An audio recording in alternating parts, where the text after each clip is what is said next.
Hello inspector साहब, Ghaziabad Bharat city में बड़ी घटना हो गई है, जल्दी आइए। 3 फरवरी 2026 को रात करीब 2 बजे के आसपास गाजियाबाद की भारत सिटी में 3 सगी बहनों ने 9th फ्लोर से कूद करके अपनी जान दे दी। उसके बाद में बहुत सारे खुलासे हुए, लेकिन कुछ खुलासे ऐसे हैं जो आप लोगों को नहीं पता है। आपने ये न्यूज़ तो ज़रूर सुनी होगी, लेकिन इसके पीछे क्या रीजंस रहे, क्यों तीनों लड़कियों ने सुसाइड किया, क्या वाकई में इसके पीछे कोरियन गेम था या फिर इसके पीछे कोई और साजिश थी। जब आपको ये सच्चाई पता चलेगी तो आपके रोंगटे खड़े हो जाएंगे। आइए जानते हैं इस पूरी कहानी को, क्यों इन तीनों बच्चियों ने सुसाइड किया था, क्या इसके पीछे मेजर रीजंस थे। तो चलिए वीडियो को शुरू करते हैं। इस पूरी कहानी को जानने के लिए हमें जाना होगा तकरीबन 2006 के आसपास, क्योंकि ये पूरी जो कहानी शुरू हुई है इसकी शुरुआत कहीं ना कहीं सन 2006 के आसपास से ही हुई है। सन 2006 के आसपास गाजियाबाद की एक वीआईपी कॉलोनी में 3rd फ्लोर पर एक लड़का यानी कि एक आदमी रहता था जिसका नाम था चेतन गुजर। चेतन गुजर के कई सारे बिजनेस चल रहे थे। ट्रेडिंग का बिजनेस था, इसके अलावा रियल एस्टेट का बिजनेस था, मकान को खरीदना, उनको रिनोवेशन करके महंगे दामों में बेचना, इस तरीके के उसके बिजनेस जो है चल रहे थे। चेतन उस समय पर इतना ज़्यादा पैसे वाला था कि उसके दौरान यानी कि उस समय के दौरान चेतन जो था वो फॉर्च्यूनर जैसी महंगी गाड़ियों में चला करता था। और तकरीबन 3 साल के बाद में तकरीबन सन 2009 के आसपास चेतन जो होता है वो एक ऑटो चालक की बेटी से शादी कर लेता है जिनका नाम राजेंद्र होता है। राजेंद्र की बड़ी बेटी से शादी कर लेता है। शादी करने के बाद में चेतन और चेतन की जो पत्नी होती है वो काफ़ी अच्छे तरीके से 3री मंजिल पर एक वीआईपी कॉलोनी में गाजियाबाद के अंदर रहने लगते हैं। काफ़ी लोग खुश थे, दोनों के दोनों घर परिवार में भी सभी लोग खुश थे। लेकिन 2 से 3 साल बीतने के बाद में चेतन को ये रियलाइज़ हुआ कि उनको कोई बच्चा नहीं हो रहा, जिसकी वजह से चेतन अपने घर में बात करते हैं और अपनी छोटी सी साली से शादी करने की मांग रखते हैं। लेकिन घर वाले तैयार हो जाते हैं और चेतन की दूसरी यानी कि शादी हो जाती है चेतन की साली से। शादी होने के बाद में उनको बच्चे होते हैं, घर परिवार में काफ़ी सभी लोग खुश होते हैं और सभी लोग अच्छे तरीके से रह रहे थे। उसी दौरान चेतन की जो तीसरी साली होती है जिसका नाम आंचल होता है, वो चेतन के घर पर यानी कि अपनी बहनों के साथ में रहने के लिए आती है। और उसी दौरान चेतन के घर पर जब चेतन की साली रह रही थी आंचल, तो एक दिन वो कपड़े सुखाने के लिए रेलिंग के पास जाती है। रेलिंग के ऊपर जो है एक तार बंधा हुआ था, वहाँ पर कपड़े सूखा करते थे। तो चेतन की जो साली थी आंचल, वो स्टूल के ऊपर खड़ी होकर के कपड़े सुखा रही थी। तभी अचानक से आंचल का पैर फिसल जाता है और पैर फिसलते ही आंचल जो है वो 3री मंजिल से नीचे गिर जाती है। नीचे गिरते ही ऑन द स्पॉट उसकी मौत हो जाती है। मौत होने के बाद में घर परिवार वाले आते हैं, पुलिस वगैरह आती है, लेकिन वो केस जो होता है वहीं पर रफा दफा कर दिया जाता है, क्योंकि उसके कोई सबूत ही नहीं मिलते कि आखिर धक्का मारा गया या फिर उसकी साली गलती से गिर गई, ऐसा क्या हुआ, ऐसे इस चीज़ के कोई भी सबूत नहीं मिलते। वहाँ पर वो केस क्लोज हो जाता है। लेकिन उसी के बाद में चेतन के उल्टे दिन शुरू हो जाते हैं। धीरे धीरे करके चेतन का व्यापार जो होता है वो ठप होने लगता है, व्यापार में काफ़ी लॉस होने लगते हैं और चेतन काफ़ी ज़्यादा परेशान होने लगता है। चेतन की उस समय पर 3 बेटियां हो चुकी थी और एक बेटा हो चुका था। और चेतन जो था वो अपनी बेटियों को पढ़ाने के लिए कोशिश कर रहा था, लेकिन उसकी माली हालत धीरे धीरे करके ख़राब होने लगती है। और इसी वजह से चेतन के जो घर वाले होते हैं वो चेतन से कहते हैं कि अब तुम एक काम करो, किसी मतलब कि मिडिल क्लास जगह पर मकान देख लो, वहाँ पर रह लो, क्योंकि यहाँ का किराया भी बहुत है और ये फ्लैट जो है काफ़ी महंगा फ्लैट है। और चेतन उसी दौरान अपने फ्लैट को चेंज करके एक दूसरी जगह पर रहने लगते हैं, क्योंकि उनके पास पैसे की कमी आ जाती है। और उसी दौरान आ जाता है कोविड, यानी कि सन 2020-19 के आसपास कोविड आ जाता है। जब कोविड आता है तो चेतन की माली हालत और भी ज़्यादा ख़राब होने लगती है। और चेतन की जो बच्चियां हैं वो स्कूल कैसे जैसे तैसे करके जा रही थी पढ़ने, उनको भी अब घर पे बिठा दिया जाता है। चेतन की 3 लड़कियां थीं, एक का नाम वंशिका था, एक का नाम प्राची और एक का नाम पाही।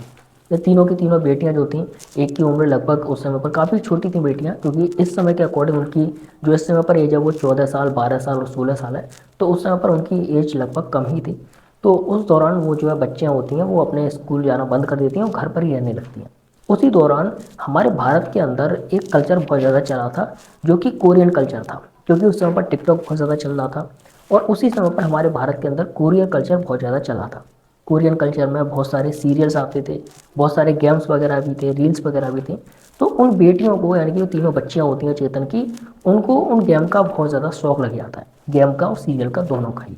और इसी वजह से चेतन की जो तीनों बेटियां होती हैं वो कोरियन कल्चर की इतनी ज़्यादा एडिक्टेड हो जाती हैं कि सीरियल्स को देख करके वो अपना कल्चर भी कोरियन जैसा समझने लगती हैं। गेम खेलना उनका शुरू हो जाता है और तरह तरह के कोरियन गेम वो खेलने लगती हैं। सीरियल्स में भी बहुत ज़्यादा लिप्त हो जाती हैं। धीरे धीरे करके उनकी आदत ऐसी हो जाती है कि चेतन का जो फ़ोन होता है वो बेटियाँ ले लेती हैं और उस फ़ोन में दिन दिन भर रात रात भर गेम खेलती रहती हैं। धीरे धीरे करके कोरियन कल्चर के जो गेम होते हैं वो उन पर इतने ज़्यादा हावी हो जाते हैं कि तीनों बेटियां जो होती हैं वो गेम को एक टास्क की तरह से खेलने लगती हैं, और तीनों की तीनों जो बेटियां होती हैं वो कोरियन गेम्स के टास्क को कंप्लीट करने लगती हैं। कुछ समय तक ये चीज़ चलती रहती है।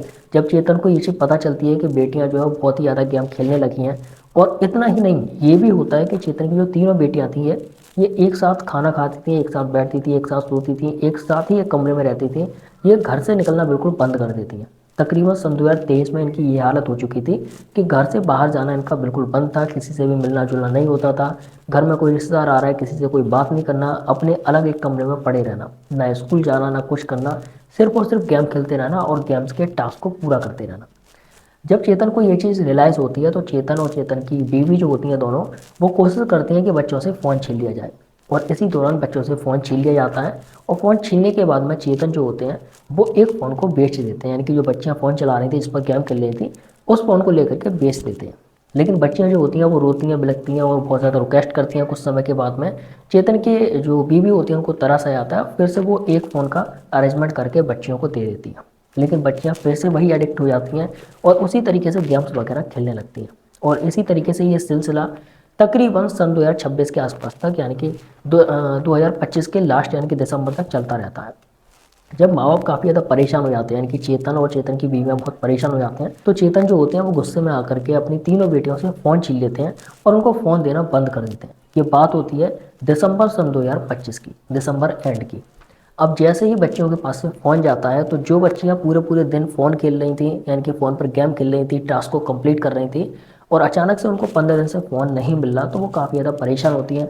अपने माता पिता से रिक्वायरमेंट करती हैं, फ़ोन के लिए डिमांड रखती हैं, बहुत सारी चीज़ें कहती हैं, लेकिन उनके माता पिता इस चीज़ को नहीं सुनते। बेटियां काफ़ी परेशान होने के बाद में एक डायरी लिखना शुरू कर देती हैं। उस डायरी में अपनी सारी फीलिंग्स लिखती हैं कि आपने हमसे गेम छीन लिया है, हम गेम खेलना चाहते हैं, हम कोरियन कल्चर को अडेप्ट करना चाहते हैं, हम कोरियन लड़कों से शादी करना चाहते हैं, और भी बहुत सारी चीज़ें कहने लगते हैं। और इन सारी चीज़ों को इसी तरीके से तीनों बेटियाँ जो होती हैं वो अपनी डायरी में लिखना शुरू कर देती हैं। कुछ समय बीतते हैं, तीनों की तीनों बेटियां कोशिश करती हैं कि माँ बाप से कैसे भी करके फ़ोन मिल जाए, लेकिन फ़ोन नहीं मिलता। और फिर एक रात ऐसी आती है 3 फरवरी 2026 की, जब तीनों ही बेटियां कुछ ऐसा एक्शन लेने वाली थी जिसके बारे में किसी ने सोचा ही नहीं था। 3 फरवरी को जो तीनों बेटियां होती हैं वो डिसाइड करती हैं कि अब हम आत्महत्या कर लेंगे।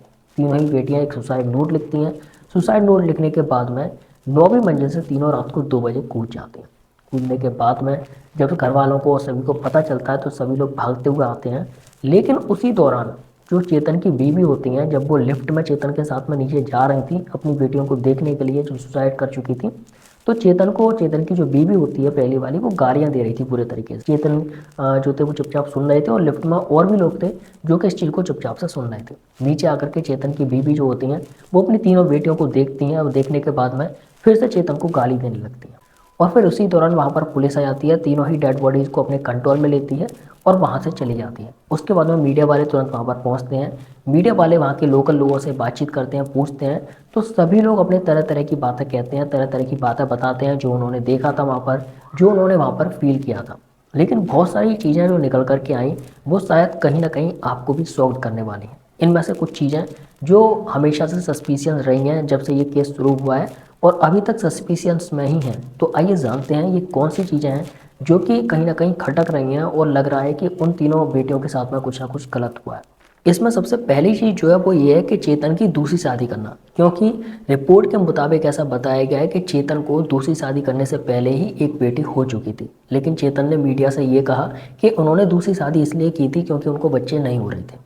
और दूसरा सस्पिशियन ये है कि साली का मरना, यानी कि उनकी जो तीसरी साली थी जो कि उनके घर पर रहने आई थी और वो तीसरी मंजिल से गिर गई थी, और उसके बाद में उस केस को पूरे तरीके से ख़त्म कर दिया गया था।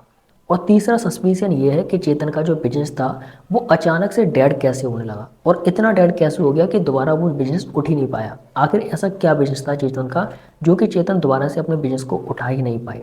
और चौथा सस्पिशियन ये है कि तीसरी शादी की तैयारी भी कर रहे थे चेतन, ऐसा हमें रिपोर्ट्स के मुताबिक पता चला है। तो अगर घर की माली हालत इतनी ज़्यादा ख़राब थी तो फिर तीसरी शादी की तैयारी क्यों कर रहे थे?